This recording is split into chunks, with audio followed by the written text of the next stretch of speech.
জুলাই বিপ্লব হয়েছে কোন দলের নেতৃত্বে নয়, কোন ব্যক্তির নেতৃত্বে নয়।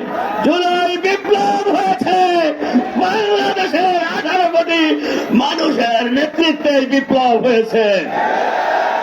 সুতরাং এই বিপ্লবের পরে যে সরকার গঠিত হয়েছে এটা কোনো দলীয় সরকার নয়, এই সরকার নিরপেক্ষ সরকার। কিন্তু আমরা লক্ষ্য করছি এই সরকার একটি দলের পকেটে ঢুকে যাচ্ছে, একটি দলের এজেন্ডা বাস্তবায়নের চেষ্টা করছে। আমরা সরকারের কাছে আহ্বান জানাবো, নিরপেক্ষ ভূমিকা পালন করুন।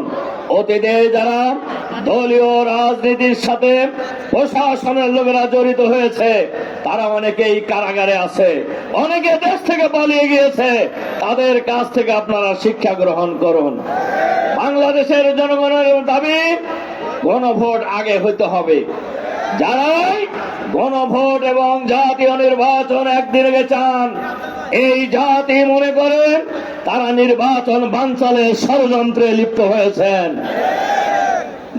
গণভোট যদি আগে দেওয়া হয়, আমরা শুনেছি কোন কোন দল নাকি বলে মেলা টেহা লাগবো।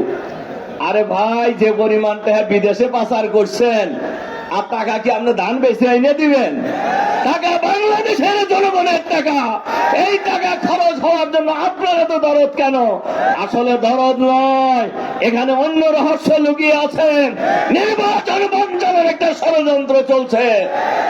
আমরা বলি নির্বাচন যথা সময়ে হতে হবে, গণভোট জাতীয় নির্বাচনের আগে দিতে হবে, লেভেল প্লেইং ফিল্ড তৈরি করতে হবে, আইন শৃঙ্খলা পরিস্থিতির উন্নতি করতে হবে, গণহত্যার বিচার করতে হবে, ভোট কেন্দ্রে ভোটাররা যাতে নির্বিঘ্নে যেতে পারে এর পরিবেশ নিশ্চিত করতে হবে।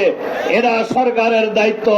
কেউ কেউ ভাবছেন আওয়ামী স্টাইলে নির্বাচন করবেন, কিন্তু জেনে রাখুন এই স্বপ্ন ভুলে যান। বাংলাদেশের মানুষ আওয়ামী স্টাইলের কোন নির্বাচন বাংলাদেশের মাটিতে আর হতে দেবে না ইনশাআল্লাহ। এই দেশ কারুর বাবার দেশ নয়, এই দেশ কোন পরিবারের দেশ নয়, এই দেশ বাংলাদেশের 18 কোটি মানুষের দেশ। এই দেশ আগামী দিনে কিভাবে পরিচালিত হবে এরা নির্ধারণ করবে বাংলাদেশের জনগণ ইনশাআল্লাহ। কাজেই আমাদের নেতৃবৃন্দ বলেছেন আগামী নির্বাচনে, আগামী গণভোটের হার পক্ষে রায় দিন।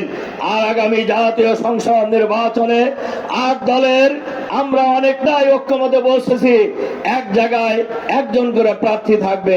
8 দলের প্রার্থীরা যেখানেই থাকবে তাদের প্রতীকে আমরা ঐক্যবদ্ধভাবে ভোট দেবো ইনশাআল্লাহ। আগামী নির্বাচনের বাংলাদেশ হবে ইসলামের বাংলাদেশ, চাঁদাবাজ মুক্ত বাংলাদেশ, দুর্নীতি মুক্ত বাংলাদেশ, দখলবাজ মুক্ত বাংলাদেশ, আধুনিক বাংলাদেশ, মানবিক বাংলাদেশ, ইসলামের কল্যাণের বাংলাদেশ হবে ইনশাআল্লাহ। সেই প্রত্যয় ব্যক্ত করেন সংগ্রামী রাজশাহীবাসীকে আবারও সালাম জানিয়ে আমার বক্তব্য এখানে শেষ করছি। আল্লাহ হাফেজ। বাংলাদেশ জিন্দাবাদ, আট দল জিন্দাবাদ। আসসালামু আলাইকুম ওয়া রাহমাতুল্লাহ।